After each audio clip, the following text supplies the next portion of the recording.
Welcome to Wealth of Words, where we climb inside the minds of amazing authors and see what treasures we can unearth. I'm Richard, your co-host for this journey. And I'm Isabella, ready to help you dig into some seriously thought-provoking ideas. And today, we're tackling a mountain. Oh, are we going hiking? Not quite the kind you need hiking boots for.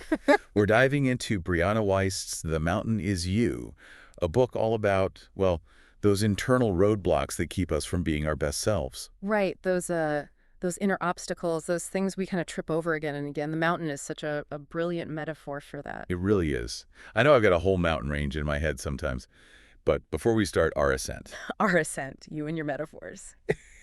if you're enjoying Wealth of Words, hit that follow button so you don't miss out on future episodes.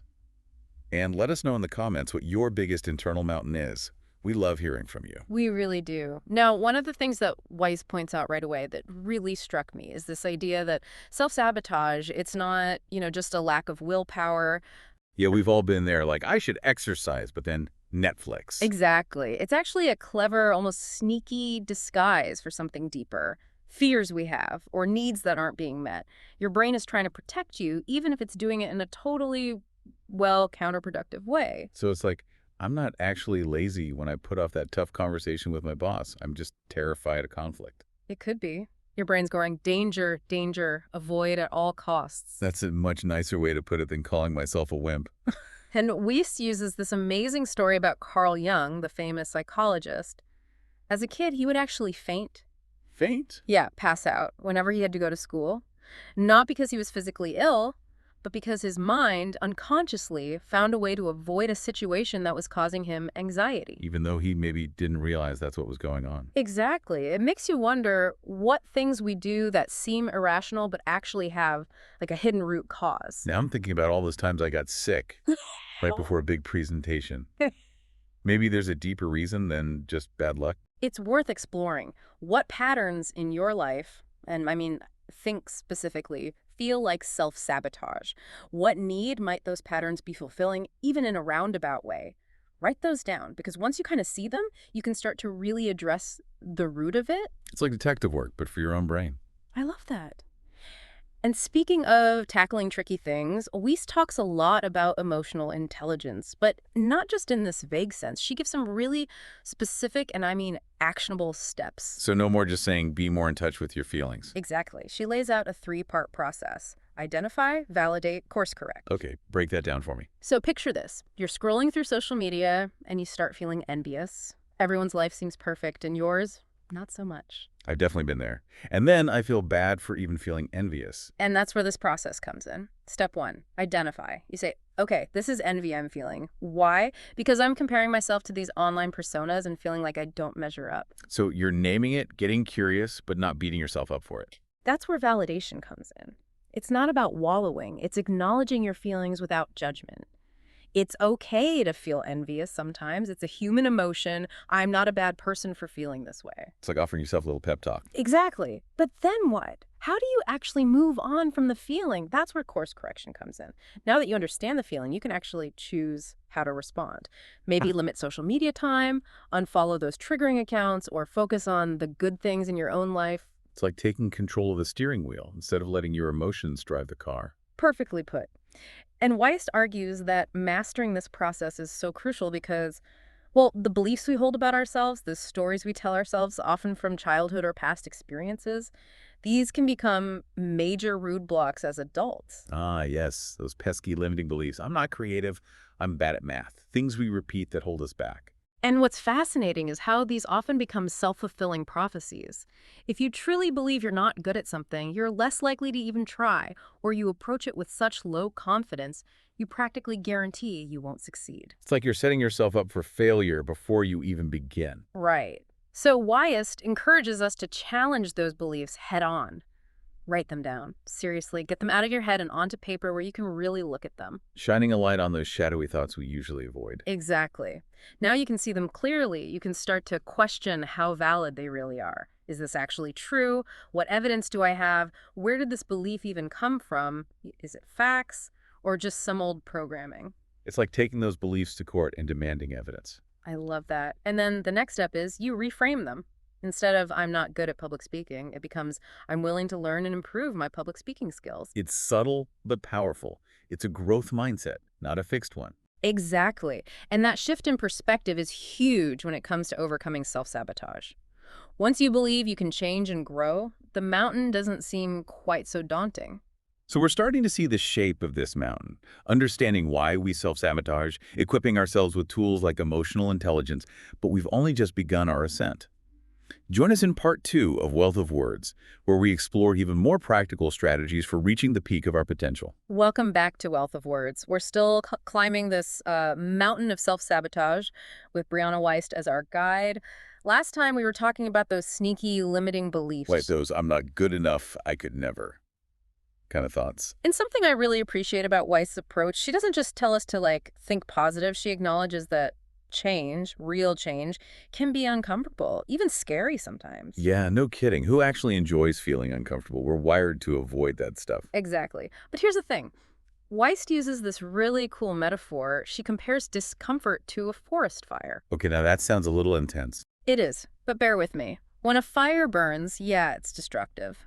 But what it also does is clear the way for new growth. All that old underbrush, gone. And then fresh, vibrant plants can flourish. So the discomfort we feel when we're pushing ourselves, challenging those beliefs, that's the fire. Exactly. It's not something to fear. It's actually a sign that you're on the right track, that you're actually making progress. A signpost that says, keep going this way. I love that. But, and this is the tricky part, how do we actually keep going when it feels overwhelming? It's easy to talk about embracing challenges, but in the moment? Oh yeah, in the moment, all I want to do is hide under the covers. And that's where resilience comes in, building up that inner strength to deal with setbacks, to learn from mistakes, and keep moving forward. Okay, resilience. Sounds great, but how do we actually build that? Is it like a muscle you can exercise? You know, that's a really good analogy. Resilience is like a muscle that gets stronger with every challenge. And one of the best ways to strengthen it, consistent everyday actions, getting enough sleep, eating well, moving your body. Wait, you're telling me that getting enough sleep will help me handle tough situations better? Absolutely. When you're sleep deprived, your emotional resilience just plummets.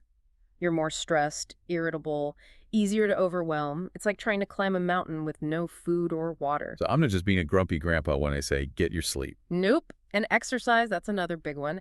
It helps regulate those stress hormones that make us anxious and reactive. Plus, that feeling of accomplishment after a workout, even a small one, it can boost your confidence. So it's not about becoming a triathlete, it's about finding what works for you and doing it regularly. Exactly. And then there's mindfulness practices, meditation, deep breathing, even just taking a few moments to really notice what's around you with your senses. It helps you stay grounded in the face of challenges. You know, I used to think mindfulness was a bunch of hocus pocus, but I've been trying these breathing exercises and I actually feel calmer. It's amazing how these small changes can have such a big impact, right? And that's another thing Wiest talks about. She calls them micro shifts. Tiny, almost imperceptible changes that add up over time. Give me an example. I'm all about small steps I can actually manage. Let's say you tend to get stuck in negative thinking. A micro shift could be as simple as each day, set a timer for 5 minutes, and just focus on something positive. 5 minutes, even I can do that. Exactly. It could be gratitude, listening to uplifting music, whatever works. The point is, consistency is key. It's about creating positive habits that build upon each other. It's like those compound interest ads. Small contributions over time make a big difference. Exactly. And don't forget to celebrate the small wins. Wiest reminds us progress is the goal, not perfection. We'll all stumble, but getting back up, that's what builds true resilience. And that's where self-compassion comes in, right? Being kind to ourselves, especially when we mess up. Yes, we all have that inner critic that can be brutal. Imagine talking to a friend the way you talk to yourself. Self-compassion is offering yourself that same grace and support. It's like that saying, you're doing the best you can with what you've got. Exactly.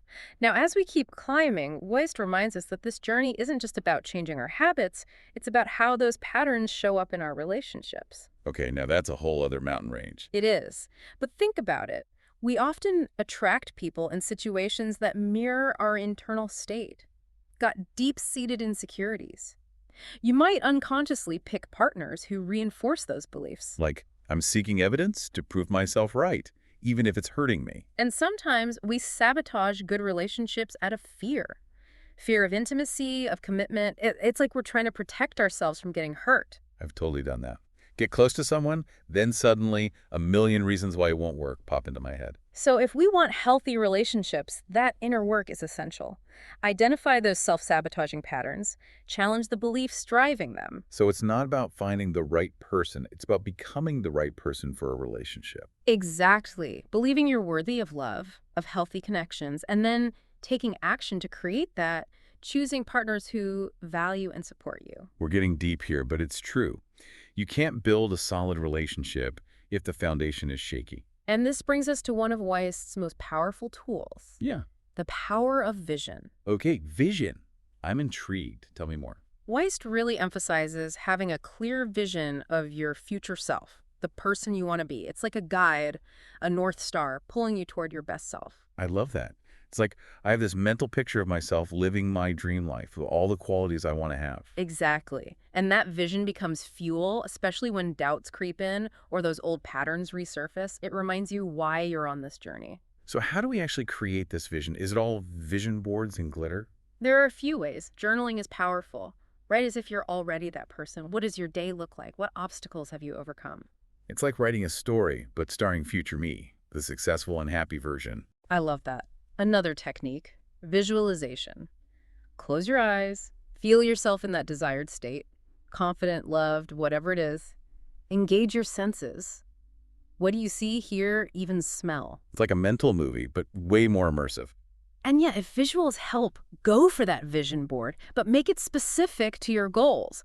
A picture of a speaker if you're overcoming stage fright, a healthy recipe if you're working on your diet. Make it vivid, real. But isn't all this just wishful thinking? How does it actually work? That's where the magic is. By doing these practices regularly, you're training your subconscious mind to focus on what you want, not what you fear. You're telling your brain, this is where we're headed, get on board. And what's amazing, once your inner compass is set, you start making choices that align with that vision. You say yes to things that stretch you, walk away from things that hold you back. Like that vision becomes a filter for your decisions. Suddenly, staying up late watching TV doesn't seem as fun when future me is waking up early for yoga. Now, one of the most inspiring things about Wiest's message is that it's never too late to start. No matter where you are, what challenges you've faced, you have the power to choose a different path. So even if my mountain feels like Mount Everest right now, I can still plant my flag at the summit someday. You absolutely can. And remember, the journey matters just as much as the destination. It's in the climbing, the striving, the overcoming that we discover our true strength. Welcome back to Wealth of Words. We've been, making our way up this mountain of self-sabotage.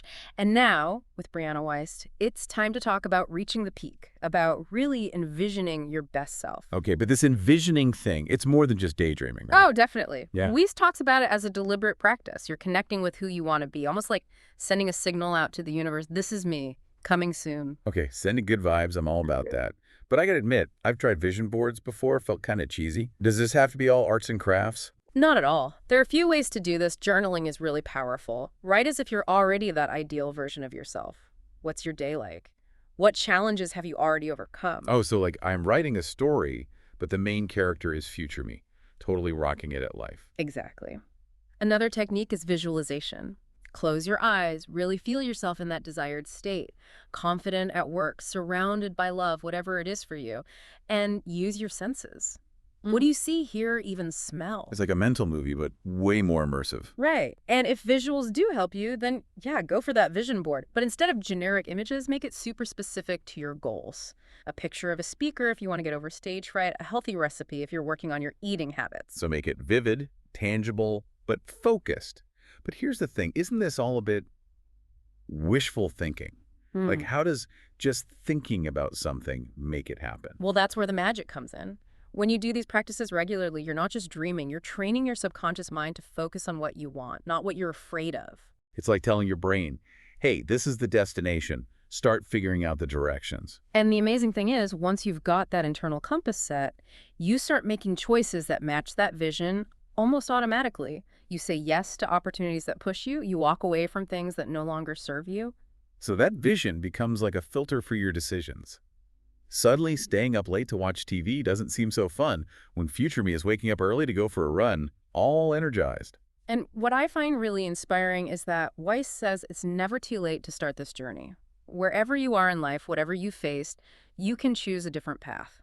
So even if my mountain looks like Mount Everest right now, I can still plant my flag at the top someday. Absolutely. And remember, it's not just about the destination. The journey itself is important. The climbing, the striving, the overcoming. That's where we discover how strong we really are.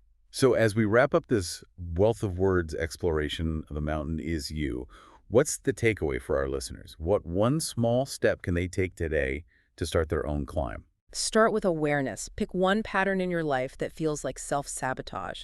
Then ask yourself, what's the fear or the need that's hiding behind this? Write it down. That's your base camp. And remember, it's about progress, not perfection. You don't have to conquer the mountain in a day. Just take that first step. And hey, if you trip up, be kind to yourself. Dust yourself off, adjust your course, and keep on climbing. The mountain is you is such a powerful reminder that we all have so much potential.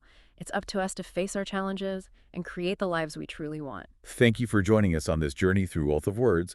We'll see you next time for another adventure in the world of thought-provoking books.